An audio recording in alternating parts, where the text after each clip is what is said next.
il y a un double, peut-être un triple défi à s'exprimer devant vous. D'abord, on voit des tas de têtes dans la salle où on se dit qu'elles seraient peut-être mieux à la tribune que nous-mêmes. Il y a une question de légitimité. Hein? Bon, il y a des gens qui ont leur expérience, leur vécu, leur savoir, et on se sent un petit peu timide. Et puis il y a un autre truc, il y a un piège qui est beaucoup plus prosaïque, c'est qu'on ne sait pas ce qu'a dit l'orateur. On découvre ce qu'a dit l'orateur d'avant et on essaye de ne pas redire exactement la même chose. Et c'est particulièrement difficile de ne pas redire la même chose de ce qu'a dit Thierry, parce que même si la crise syrienne, on ne le dira jamais assez, divise, on ne va pas s'attribuer des médailles, mais si on s'en tient aux données factuelles, si on exprime un vécu, il est quand même difficile de ne pas avoir envie de dire en gros la même chose. Parce que les observations qui ont été fondées sur un vécu ne recoupent pas celles qu'on écoute, malheureusement pas que sur la chaîne Dounia, mais qui sont relayées. C'est ça le vrai drame des Syriens, c'est que les données factuelles de base, celles qu'on considérait comme incontournables, ne sont plus reçues comme telles dans le monde qui entoure la Syrie. L'une des façons que nous avions, lorsque nous avons quitté la Syrie, donc pour ma part en janvier 2012, pour se transporter à Beyrouth, de rester en contact avec la Syrie, c'était de tendre l'oreille et parfois le micro à tous nos jeunes collègues, nos amis qui venaient dans cette noria de déplacement entre Damas et Beyrouth. Et moi, j'extrais un petit témoignage, je pense, qui résume assez bien tout ce que j'essaierai de dire sur un mode plus analytique. C'était un jeune collègue étudiant à Damas et je lui ai dit « Qu'est-ce que c'est les 3 moments les plus forts que tu as vécus maintenant que tu viens de sortir de Syrie? Quels sont tes souvenirs les plus forts que tu emmènes avec toi puisque tu pars maintenant vers l'Europe du Nord ?» Alors, d'abord, il m'a dit « Je voudrais qu'il y ait un truc qui soit très clair. Moi, je n'ai jamais manifesté. Parce qu'il faut bien qu'on comprenne une chose, manifester, c'était une loterie. On savait quand on partait, mais il y en avait plein qui ne revenaient pas. Eh bien moi, je préfère que ça soit clair, je n'ai pas osé. Prenons le temps de nous souvenir que le régime, pendant 5, 6, 7, 8 mois, ne tuait pas des égorgeurs de policiers. Il tirait sur des manifestants parfaitement pacifiques. Ça, il faut le redire, sinon il manque une case. On oublie cette vieille règle. Qui c'est qui a commencé? Qui c'est qui a instillé la violence extrême dont on voudrait maintenant qu'elle illégitime ceux qui en ont été les tout premiers destinataires? Le deuxième souvenir qu'il avait, il dit, moi je me souviens, on regardait, je vais vous faire une confidence, il bossait dans l'institution, donc on le voyait, il regardait tout le temps la télé quand il faisait des gardes, et disait, nous on suivait en direct, et un jour on a vu sur une chaîne étrangère un type, il m'a laissé comme 2 ronds de flanc. Il a dit, c'était à Dera au début, et déjà on avait ces images de la télévision étrangère, des télévisions syriennes, qui allaient faire tant de ravages et qu'on allait consommer bientôt comme la vérité. Moi je me souviens d'une image particulière, c'était dans Dera, une Audi blanche, 6 cylindres, qui était garnie de 4 bandits américains, et ils avaient des pistolets comme ça, et ils tiraient par les fenêtres. Et c'était censé être des groupes salafis financés par le prince Sultan, arrivé du Liban. Enfin, toutes ces images sont réelles, vous pouvez les retrouver, des images d'archives. Et déjà, ces images faisaient des dégâts. C'était des salafistes, djihadistes qui étaient arrivés de l'étranger. Quand il y a eu les premiers événements de l'attaquer, on nous a déjà dit, et ça remontait jusqu'aux observateurs extérieurs, que c'était des djihadistes yéménites et saoudiens payés par le prince Sultan et Hariri. Et lui, il a dit, ce type-là, il était directeur d'un journal officiel, je ne me souviens plus lequel c'était Tichelin, mais il a dit, non, ce ne sont pas des djihadistes, ce sont des gens de Dera, ce sont uniquement des gens de Dera, parfaitement pacifiques, et évidemment, ce pauvre homme, il a disparu, Ali Mamlouk l'a fait arrêter immédiatement. Deuxième souvenir. Et le troisième souvenir qu'il avait, il m'a dit, sur une chaîne étrangère, un jour, on a vu un type qui s'est mis à hurler, « Je suis un humain, je suis un humain, je ne suis pas un animal, je ne suis pas un animal. » Et ce type, aux surprises, 3 mois après, je l'ai revu, je suis sûr que je l'ai reconnu, il dirigeait une katiba. Il avait pris les armes.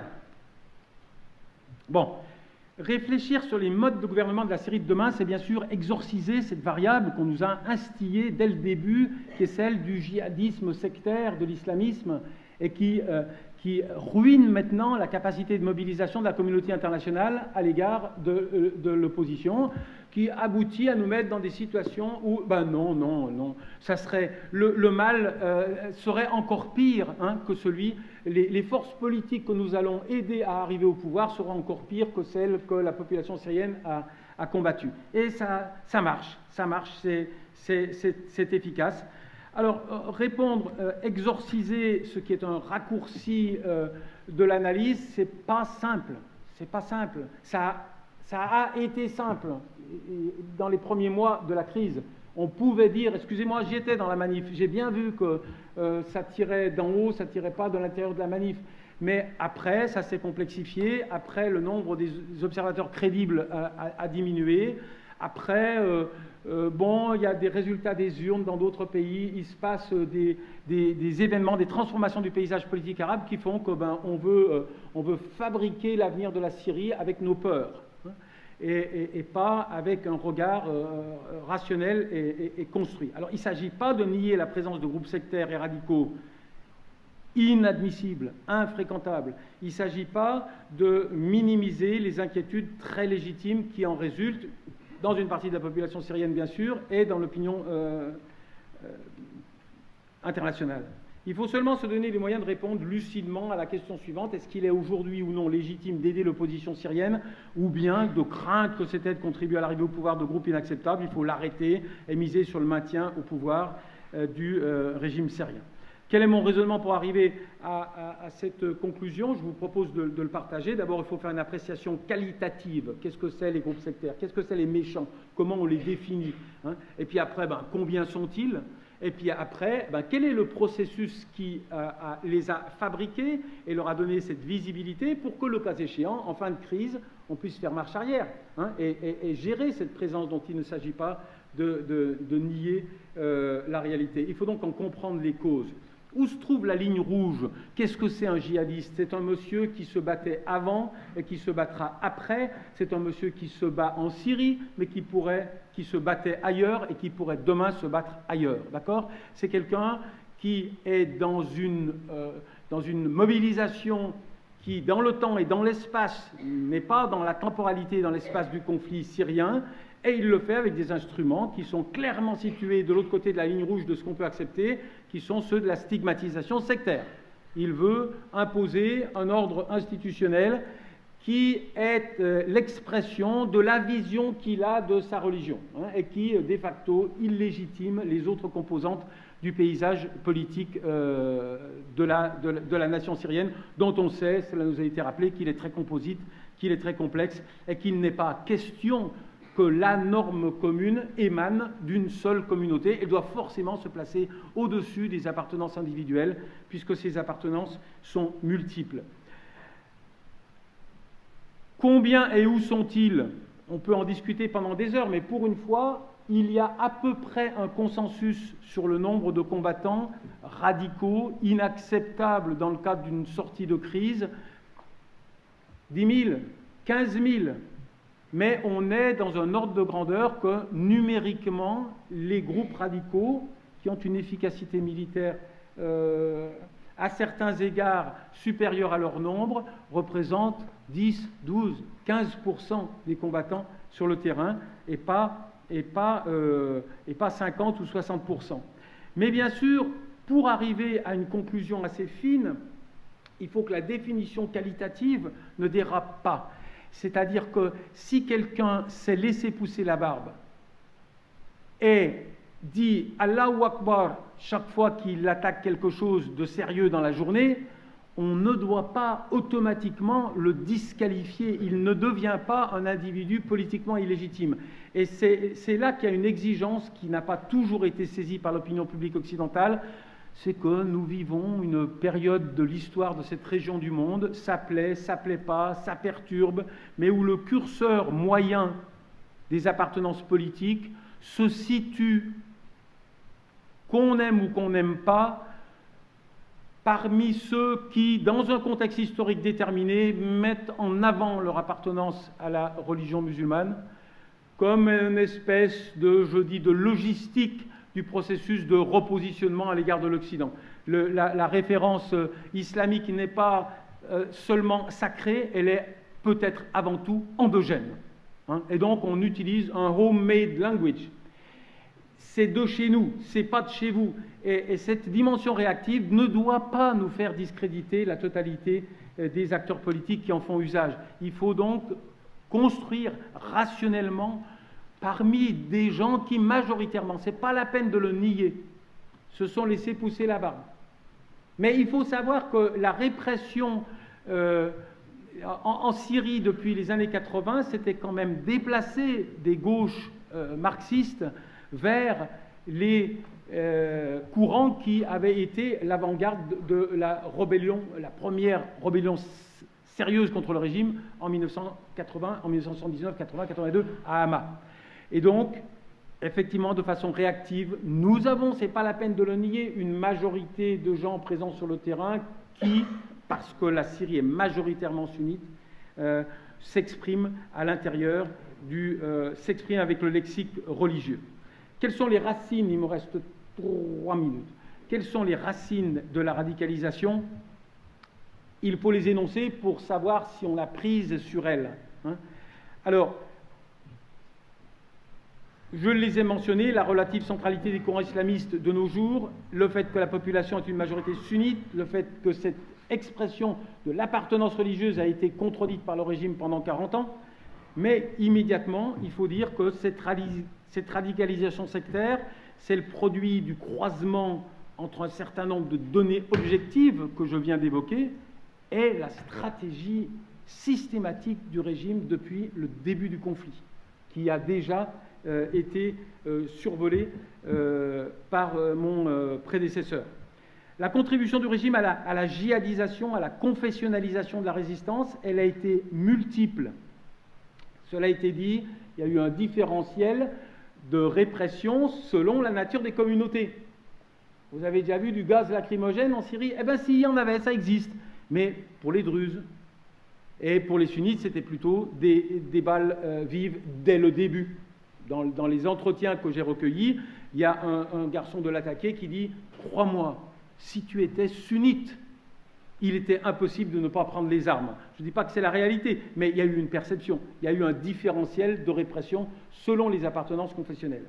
Ensuite, il y a eu, eh bien, on l'a dit, on le redit, des manœuvres très directes. Le régime a relâché des prisonniers politiques qu'il avait instrumentalisés dans le conflit irakien et dans le conflit libanais pour perturber. Il s'est toujours servi des djihadistes, le régime syrien, pour sa communication avec l'environnement occidental par Américains interposés en Irak ou par Hariri interposés au Liban. Et bien là, il a recommencé, il a vraisemblablement, Thierry l'a dit, il y a des formations djihadistes actuellement qui sont dans le meilleur des cas infiltrées et dans le pire des cas ou dans le plus clair des cas qui sont des instruments épouvantails au service de la stratégie du régime.